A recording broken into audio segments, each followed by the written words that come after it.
Hey, Dr. Mike here. So you want to live forever-ish? Well, then you got to know what's in and what's not. Stay tuned to find out.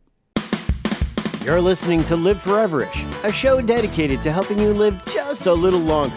Here's your hosts, Dr. Mike and Dr. Crystal Gossard. All right, welcome to Live Forever-ish. Today, Dr. Crystal, we're going to talk about how to live forever-ish. That's right. Strong, healthy, vibrant, energetic. So supporting a healthy health span. Health span. That's your new, you like that? That's my new thing. I like it too. I think that's really good. So we have 3 things you want, 1 thing you don't.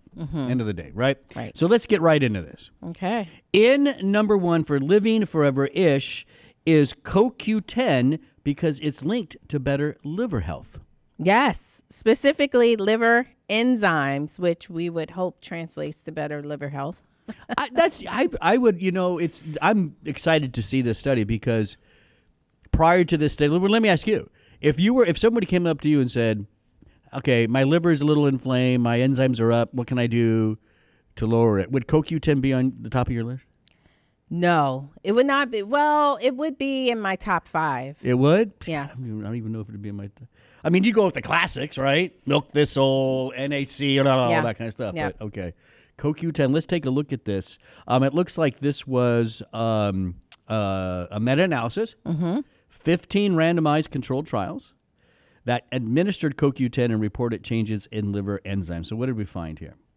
Yeah, so there were 712 men and women with conditions such as coronary heart disease, type 1 or type 2 diabetes, non-alcoholic fatty liver disease, or just elevated lipids.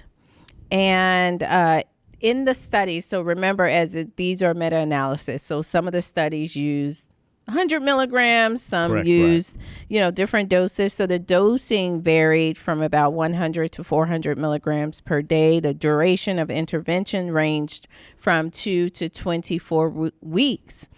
And the results were significantly reduced levels of liver enzymes. And those were specifically ALT, AST, GGT. Yeah, those are the key ones we usually look Right. at. There's alkaline phosphatase. That liver enzyme, there was not a significant connection with that. No significant effect of CoQ10 supplementation with alkaline phosphatase. Okay. So the CoQ10 here, I mean, there's your classic ubiquinone, but then there's the better ubiquinol. Do we know, or was it probably a combination? Right. It was based on the study. One study used ubiquinol. I think just one used ubiquinol. And out of the 15 they used? Right. And then the others, because often if you just see, sometimes you still don't know when you're reading CoQ10 studies. Yeah. Usually if it says CoQ10, that's ubiquinone. If it's ubiquinol, they usually spell it out that it is ubiquinol, which, and then so that was the breakdown of the type of CoQ10. And so what this means is, yes, it's supporting liver health. That's great. And another what, notch in the hat? Is that how they say it? Or what is it? Flag in the something for CoQ10? Notch in the belt. I think that's it, right? You want the notch in the belt. We know CoQ10 is a powerful antioxidant, protects cells, disrupts lipid peroxidation, and helps to regenerate other antioxidants. I always like to talk about that. Yeah, so CoQ10 helps to regenerate vitamin E, vitamin C. These vitamins and these antioxidants work in concert. Yeah. Listen, CoQ10 is a foundational nutrient for me. I've told you that before. I've told our audience that before. I take it every day. I do 200 milligrams every day. Ubiquinol. Okay, so I do 100, but I found a stash of 200 in the pantry. Oh, we have boxes of supplements in the pantry, and my husband takes it. He takes 200. Are you taking 200 now? I'm taking 200, but I think that's a good. I think that's the right. I think it might be too much for me. Why?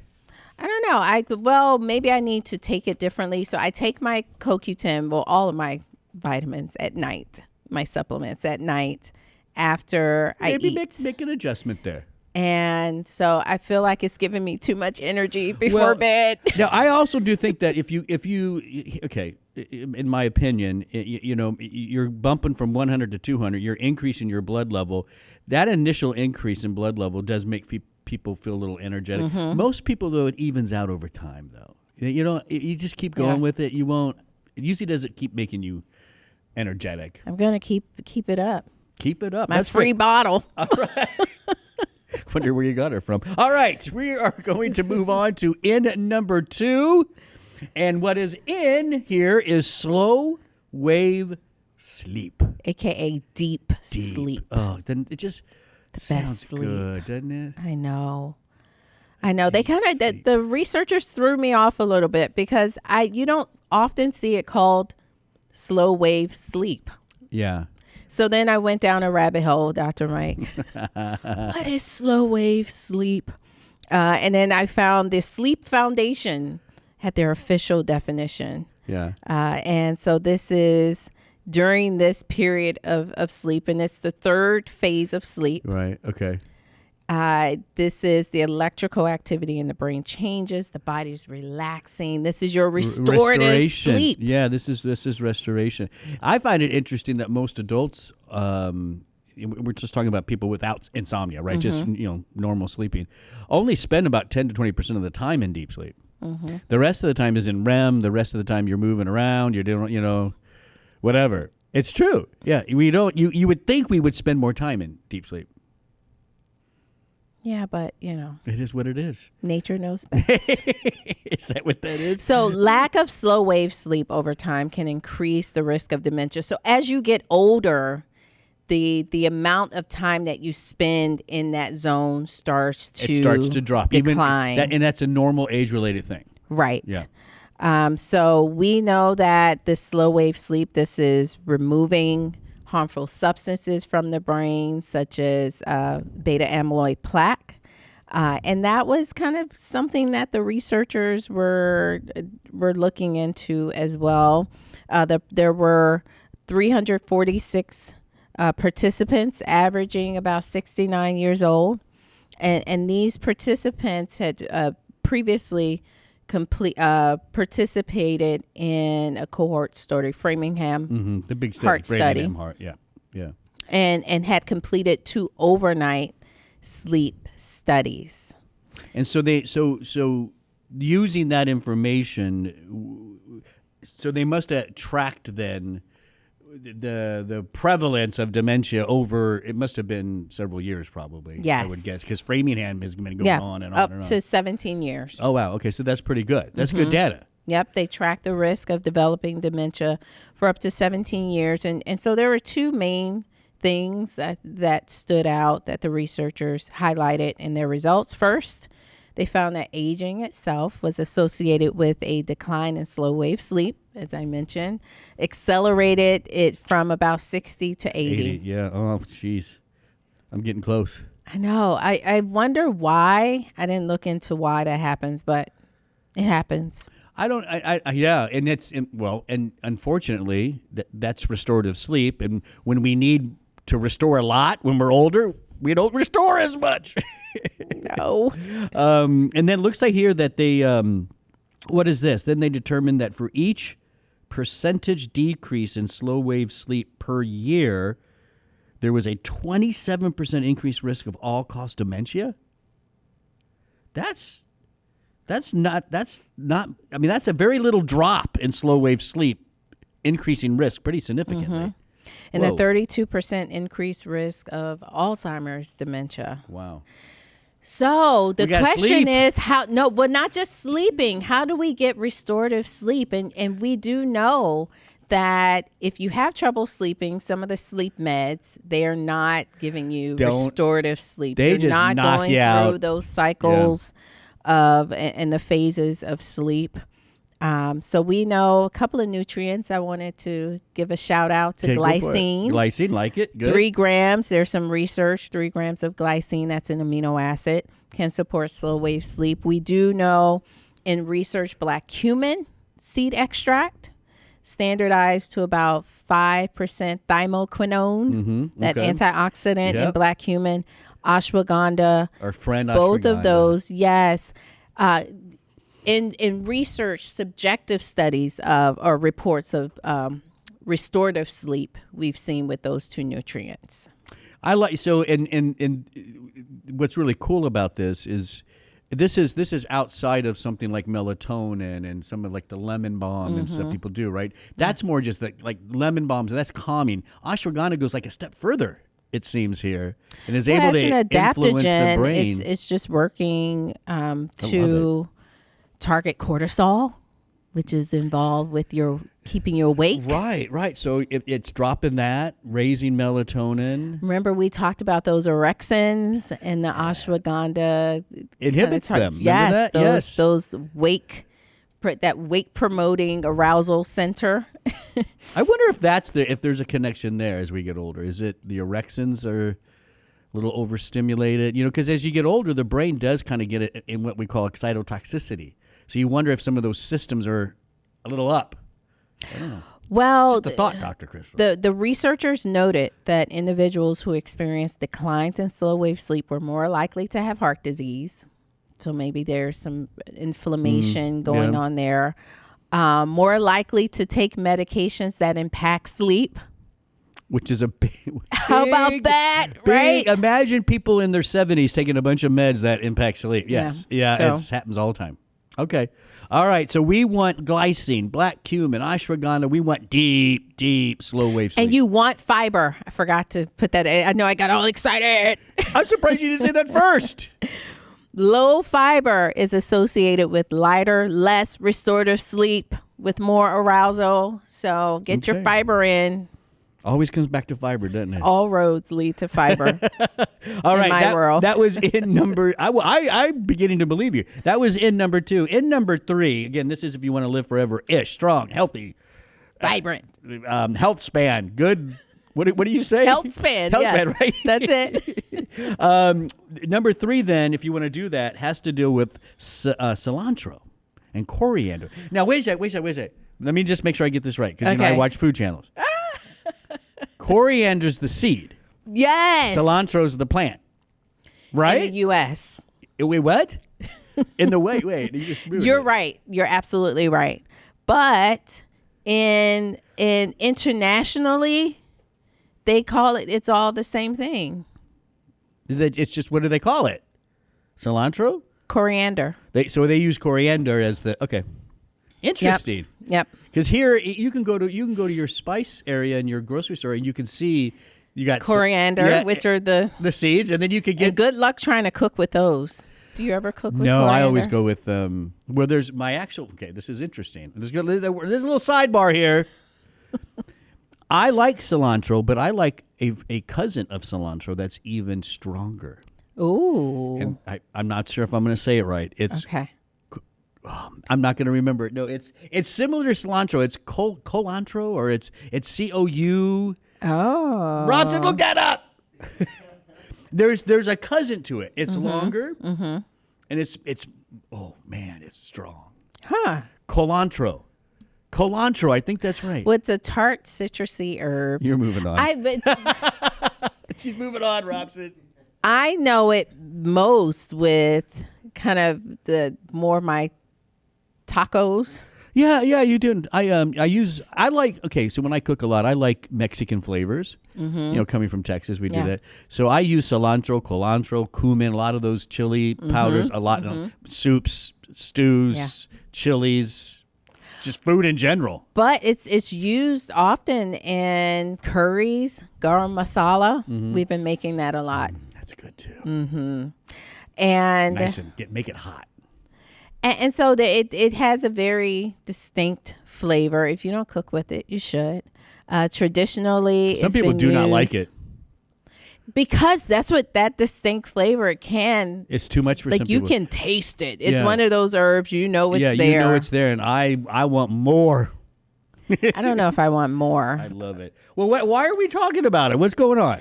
Well, it seems to have some good research.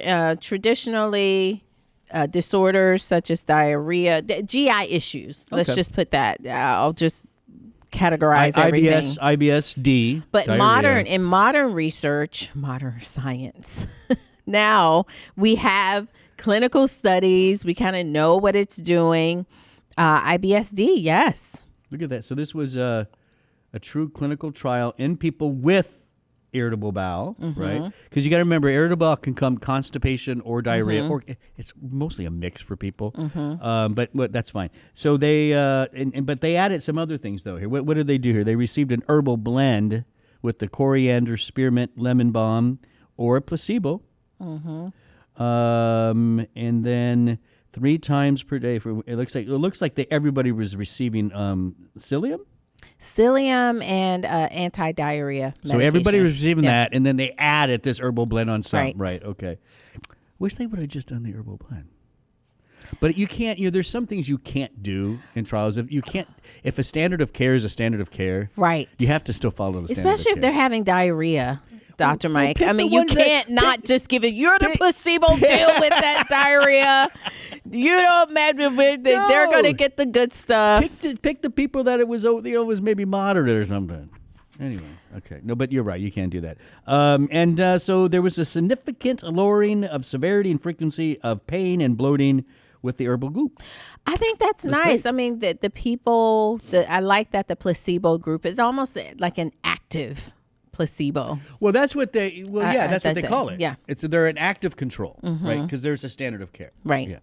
Okay, so that's pretty good. And then we also have some heart benefits. Yeah, cardiovascular benefits, supporting lipids, healthy blood pressure, even some diuretic activities. I have read that with the specifically cilantro, but I'm all confused now. Now, whenever I read studies with coriander, I don't know what they're talking about. Well, here they with the one you listed here, they specifically said coriander seed powder. So that one right? Yes. Mm-hmm. But you're right. I would have to assume most of this is from the seed. What do you think? Flavors coming from the plant? I think it maybe? will. So if you're looking at this research, I think you would have to look at where the research took place. Yeah. If it's a study in the U.S., but a lot of these studies are conducted in other countries. That's really cool. And see if they describe it. So then they have, with the seed, there was improvements in total cholesterol, LDL, even blood pressure. That's really, really kind of cool. BMI. Where's that? Oh, yeah, BMI. Significantly decrease BMI. And 40 that's days. 2 grams of the coriander seed powder for 40 days. Yeah. I'm not familiar with it. I don't know if 2 grams is a lot or not. I have no idea. But had good results. Yeah. All right. So there you go. Now, you being food first, we kind of talked about a little bit. Your favorite place to put, do you use the seed more or do you use the plant more? I use the plant. The seeds, I mean, I feel like because they're these they look like little pebbles. But aren't you supposed to grind them? Right. And I don't have a grinder. And so I have tried grinding them. You have everything. You have little bite things at your desk. I put them in a napkin, and then I've got like the back of the knife that I'm holding with my dish rag. It gets real dangerous, and so I just use cilantro, and I sprinkle it. I love it, man. It's so good. Really good. Add it. Listen, audience. Yeah. If you're try, just give it a shot. Even if you tried it and you didn't like it, maybe it was just a little too much. Try just a little bit less or something. Yes. It's really good. Okay, those are your 3 ends. That's what you want to do. Mm-hmm. Health span. Increase health span. But there's always an out. And today's out is added sugar. I know. I hate to be the bearer of bad news. But the added sugar. It's getting crazy. It's in everything. And as you'll see, it is in things that are you wouldn't necessarily think your whole wheat bread would have. I know. It has added sugar in the form of high fructose corn syrup at that. And so what the researchers here are looking at, and this was published in the European Journal of Preventive Cardiology, they were looking at if the added sugar increased your incidence of metabolic syndrome. Right. And so they looked at both African American and white American men and women age 8 Oh, 18 to 30. So they're it looking was at it a was younger about group. young. Yeah, the whole purpose was looking at a younger population, And assuming maybe then they're eating more of that sugar. Right. So there were their diets were analyzed at 3 points or 3 specific times over a 20-year period. So this is another cohort that was initially the initial purpose of that cohort study was to look at the role of a wide variety of risk factors for cardiovascular disease. Yeah. So here we are taking this group. We have this data. Let's see the individuals who consumed added sugar, sugar sweetened beverages. That's and where a lot of if people later get it. on they developed metabolic syndrome. It's not just those like the hidden sugars too. Where we have a younger generation that is definitely drinking too many sweetened drinks. I mean, it's not just the Cokes and the Pepsis and stuff anymore. Right. It's some the of the energy drinks. Oh. It's these hydrating drinks. it's the coffee that people get. That's the amount of sugar that goes into some of that Frappuccinos. stuff. Don't just give me 2 squirts of the Pumps. give me. Yeah, I want yeah. 5. I mean, that's crazy. Yikes. I know. That's crazy. And so, lo and behold, those that had more sugar had more metabolic syndrome, right? Right. So individuals with the greatest intake of added sugar, sugar sweetened beverages, and added sugar rich carb foods and beverages had a higher risk of developing metabolic syndrome than those with the lower intake. That, I mean, to me, it makes sense.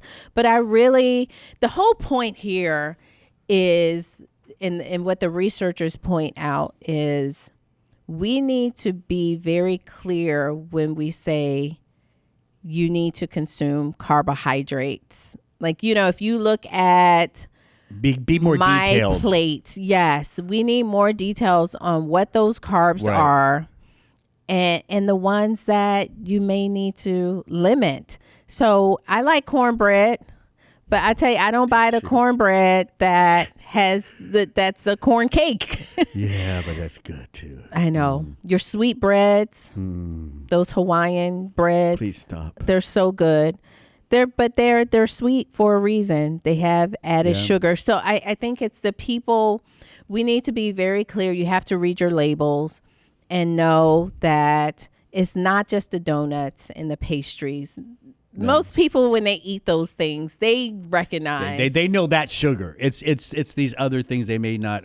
Even the coffee that somebody has at the Starbucks or at the Starbucks. Maybe they just don't realize how much sugar is actually in that. It's the salad, any condiment, salad dressings. It's the Barbecue sauces, ketchup. Don't do any of that stuff. It's your spaghetti sauce. Am I naming everything? It's your yogurt. You're thinking, I'm going to have yogurt today. Well, you know why there's sugar in some of those kind of, like spaghetti sauce, for example.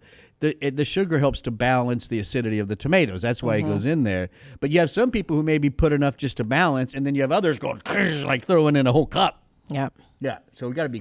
So end of the day, we got to watch added sugars, right? If you're gonna live forever, That's it. The added sugars, the sugary sweetened beverages, and consume more real sugar from your fruit, from your vegetables. Yeah, They'll give you enough. yeah. Well, I don't know about that, but we got to do it Over time. You'll train your taste buds. Oh, it's true. So I've been low carb keto now for over a year. Yes. Over I a remember year. when you started. And there are some things I taste now. If it's so sweet to me, Yeah. so sweet. I was gonna the other day, because when I first started, I was strict keto. I'm more low carb now, so I have some cheat day and stuff like that. And, I got some because one of my favorite things is chicken nuggets. And Hoodoo. Good chicken nuggets? Yeah, no, not like fast food. No, good Okay. chicken, like from good, there's a Yeah. couple good restaurants, right? Yeah, and honey barbecue. Oh. Dip it in honey barbecue. I had some the other day. I couldn't fit. It was too the honey. much. I was like, I can't believe I used to like Because that. the barbecue sauce already is sweet, and then they do the Then they honey add for the honey Yeah, it was flavor. but there was a time when that wasn't sweet enough for me, So you're right. The whole point of that story was you can train your taste buds. You can. Yeah, you'll get used to another amount. And it doesn't take long. No, I don't think it takes long at all. Well, there you go. 3 ins and an out. Yep. That's pretty good. These are the things you want to do if you want to live foreverish. Let's review them real quick. Number 1, what was number 1? CoQ10. CoQ10 for liver health. For liver health. Number 2 was slow wave sleep, and number 3 was coriander or cilantro or colantro. Colantro. I'm pretty sure that's it. Pretty sure that's the name of it. And then, of course, out is the added sugar. Don't forget, you can go to liveforeverish.com, where you can download, like, and share many, many, many other episodes. Well over 400.